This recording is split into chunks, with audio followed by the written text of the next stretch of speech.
The words hung heavy in the air, remnants of chains echoing in the hushed hall. Quam, his voice seasoned with history's weight, had painted a vivid picture of slavery's scars, generations. It was a portrait raw and unflinching, yet laced with a quiet resilience. As the applause faltered, a man named Thomas, his eyes burning with a question, rose.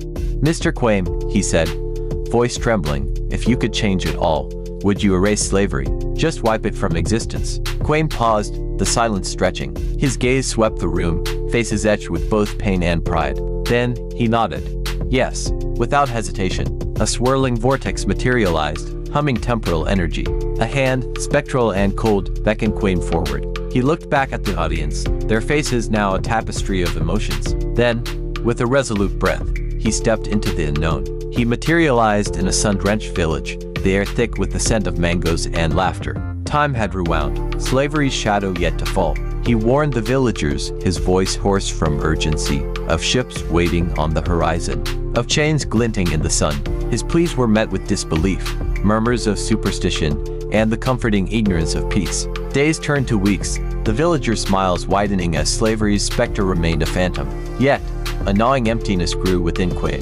The vibrant rhythms of Harlem street vendors, the soaring sermons of King, the defiant rhymes of Tupac, all were fading whispers, erased by his attempt to rewrite history. He walked the sun-baked earth, a stranger in his own heritage. The clothes he wore felt alien, the music that pulsed in his soul muted. Then, one night, under a sky ablaze with a million stars, he knew. Slavery, for all its horrors, had birthed something beautiful, a resilience forged in fire.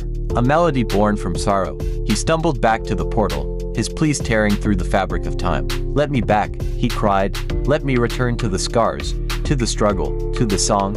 The vortex shimmered, revealing a tearful Thomas. "It's too late," he whispered. "The timeline has shifted." Despair clawed at Quam.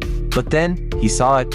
A glint of defiance in Thomas' eyes, a newfound understanding. This world, shaped by a different past, still held the seeds of resistance. The echoes of a silenced melody waiting to be reborn. Quam smiled, a tear tracing a path down his cheek. He may not have the familiar tapestry of African-American history, but the spirit of it, the indomitable will, remained. He would weave a new song, a song of resilience born from a different soil, yet echoing with the same defiant beat. It wouldn't be the same path, but it was still a path paved with hope, with the unyielding spirit of humanity refusing to be silenced.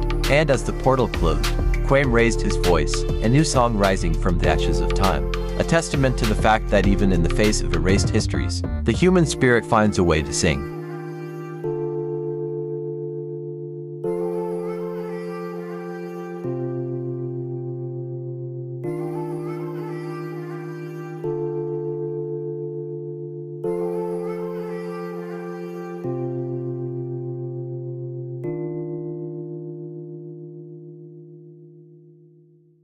Quam blinked back tears as the vortex swallowed him whole, spitting him back into the same hushed hall. The applause had died down, replaced by an expectant silence. He looked at the faces, still etched with memories of his story, and saw a new understanding reflected in their eyes. He cleared his throat and spoke, his voice no longer heavy with just the pain of the past, but infused with a newfound gratitude. "Yes, I said I would erase slavery.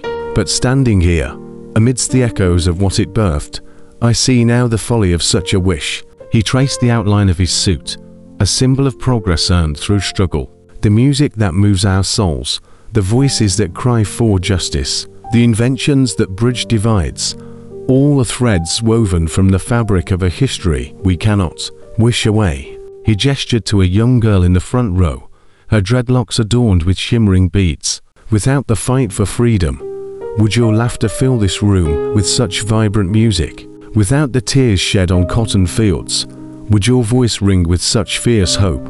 His gaze swept across the audience, encompassing the pain and the pride, the scars and the triumphs. "No, my friends, the darkness may have been profound, but within it bloomed a fire, a resilience that forged our identity, our legacy." He held up his hand, silencing the murmurs of agreement. "I stand before you, not to glorify the horrors of the past, but to implore you to honor them. Remember the chains that bound, the whips that cracked, the voices silenced. For it is from those ashes that we rose, taller, stronger, our spirits etched with the unyielding spirit of our ancestors. He paused, the silence thick with understanding. So let us not erase the past, but learn from it. Let us carry the torch of resilience.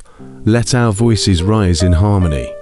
Our inventions bridge divides. Our creativity paint a future where the scars of the past become stepping stones to a brighter tomorrow. As the applause erupted, thunderous and heartfelt, Quaim knew he had not merely told a story. He had awakened a truth, a shared understanding that the past, however painful, was the prologue to their present, the foundation on which they stood, proud and united.